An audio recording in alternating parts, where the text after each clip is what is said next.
We are going to be talking about free trade agreements and the future of free trade agreements under the democratically controlled Congress. And Alan Tonelson of the U.S. Business Industry Council. First, tell me what you think the current, categorize the current situation with regard to free trade agreements in the United States, and then tell me what you think their future is under the democratically controlled Congress.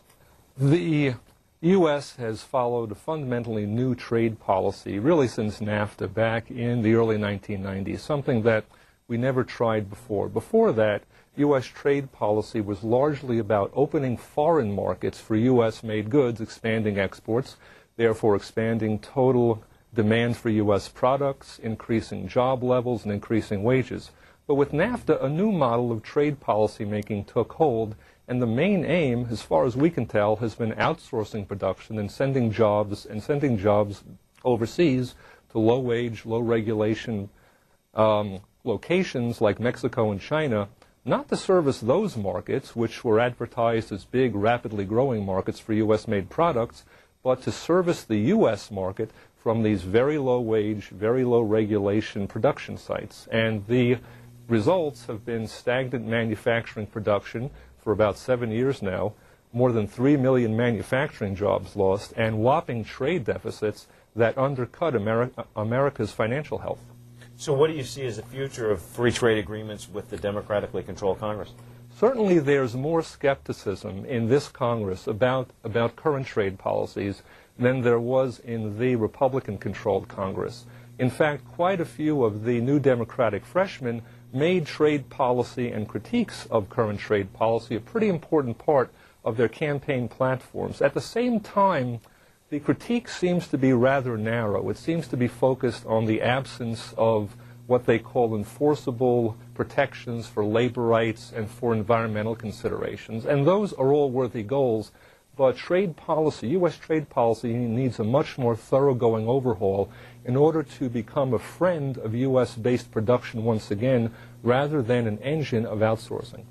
Christopher Wink of the National Association of Manufacturers categorized for us, in your opinion, the current state of trade agreements in the United States, and what's the future look like under this democratically controlled Congress? Well, I have to say, I'm actually pretty optimistic about moving forward on free trade agreements.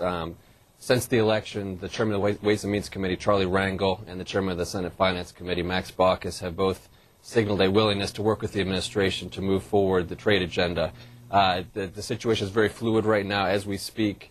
USTR Ambassador Susan Schwab is meeting with Chairman Rangel and Mr. McCreary to work out a deal on labor, a model on for labor rights to incorporate into free trade agreements that are pending with Peru, Colombia, and Panama.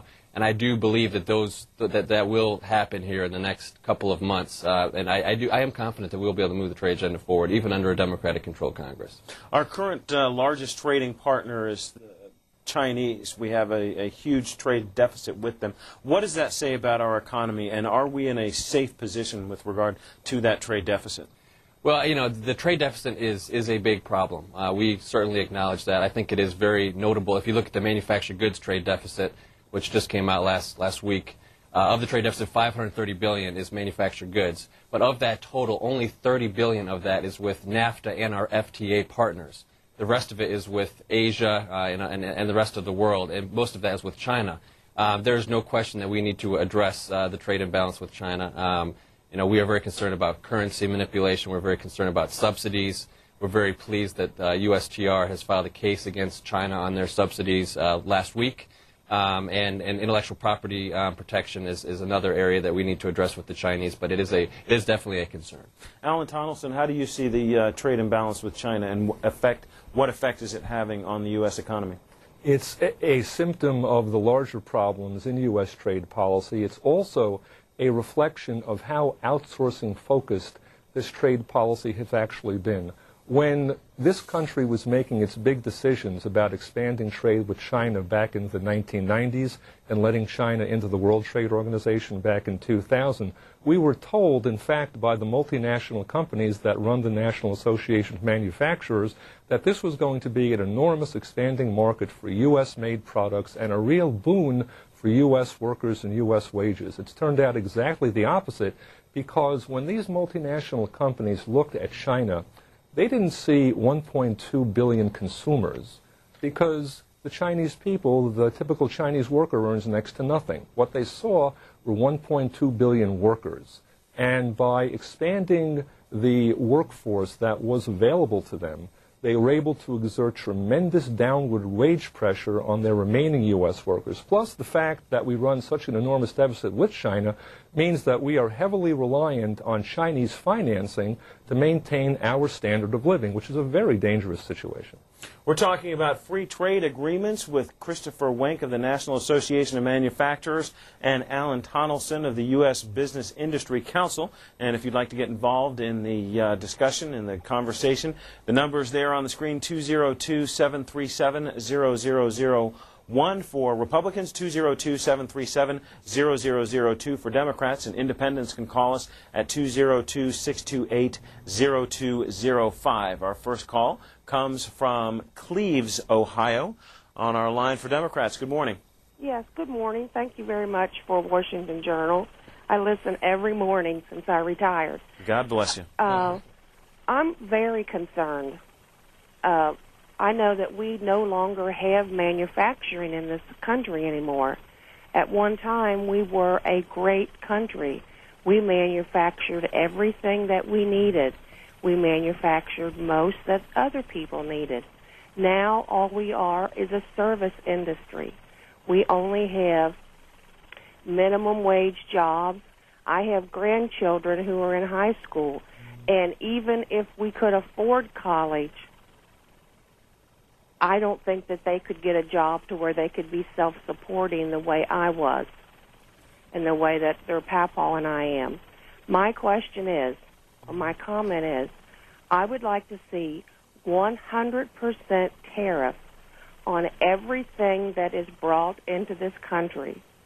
If it was manufactured here and we paid $1 for a widget when it was manufactured here, then I think that that widget, when it comes back into this country, should cost $2. All the taxes that we no longer reap, federal taxes, state taxes, and small communities who no longer have all that manufacturing that was here in this country. And then the money that's left over after the taxes are paid for the people, then the people who no longer have a job, who now are working 2 and 3 minimum wage part-time jobs, that money should go to them. Thanks for your call, ma'am. Christopher Wenk. Yeah, well, I would just like to say that, I think that it is important to realize that manufacturing still is the backbone of the U.S. economy. I mean, upwards of 80% of our exports from the United States are manufactured goods. And in terms of addressing some of the concerns with regards to manufacturing, the NAM, in conjunction with the Manufacturing Institute, just did a study that shows that right off the bat, U.S. manufacturers are at a 33% price disadvantage because of all the structural costs that are imposed by the U.S. government, whether it be pensions, health care costs, taxes. So right off the bat, U.S. manufacturing is already off to a very disadvantaged start. And, in terms of addressing some of the challenges with regards to manufacturing, one way to start would be to address some of these concerns, these 33% additional costs. Our next call comes from Chicago, Illinois, on our line for Republicans. Good morning. Good morning, gentlemen. The gentleman who just spoke, Wink. So are you saying that pensions should be abolished? Are you saying that pensions should not be paid as promised? And I hope for your answer, because I have another question as well.